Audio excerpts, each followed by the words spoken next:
Chattanooga community in mourning after 7 women were shot, 2 killed outside an apartment building Saturday night. The Chattanooga Police Department says they still don't have a suspect in this senseless, deadly shooting.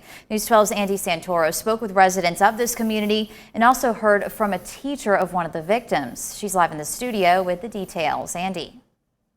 Thank you, Emily. Witnesses say there was a large group of people outside dancing and enjoying themselves Saturday night when someone pulled up and opened fire into the crowd. There were dozens of witnesses, including children. 7 shot, 2 dead. 3 days later, the police say there are still no motives, no suspects. Community members are feeling ignored and forgotten, all the while they are mourning the loss of 2 neighbors. It's like hopelessness. Like, we ain't get no resources to have, we don't get the proper help.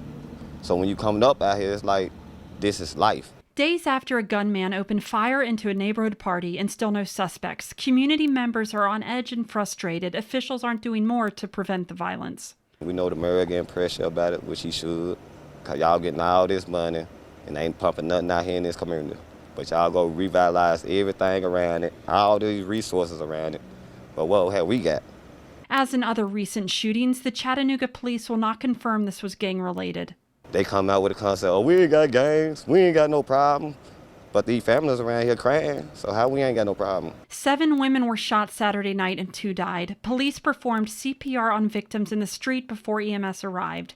One victim is remembered fondly by her teacher. She was a great girl. She was a natural leader, smart, very creative. People followed her wherever she went. She was one of the captains of the dance team when she was at Howard. But once again, just a wonderful girl. A local leader says the solutions are found when the community comes together, not by pointing fingers. There needs to be a broader discussion between the mayor, police department, the religious community, business community, the community in general. We need to sit down and come up with a strategy. The mayor's office said shootings are on the rise nationally due to the pandemic and a rise in gun purchases. But Chattanooga has experienced an unusual spike in gun violence this year.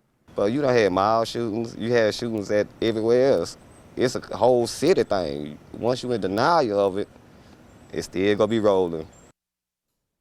We're following this story closely and we'll keep you updated. And last night there was another deadly shooting in Chattanooga. That's 4 killed this week. In the studio, Andy Santoro, News 12 Now.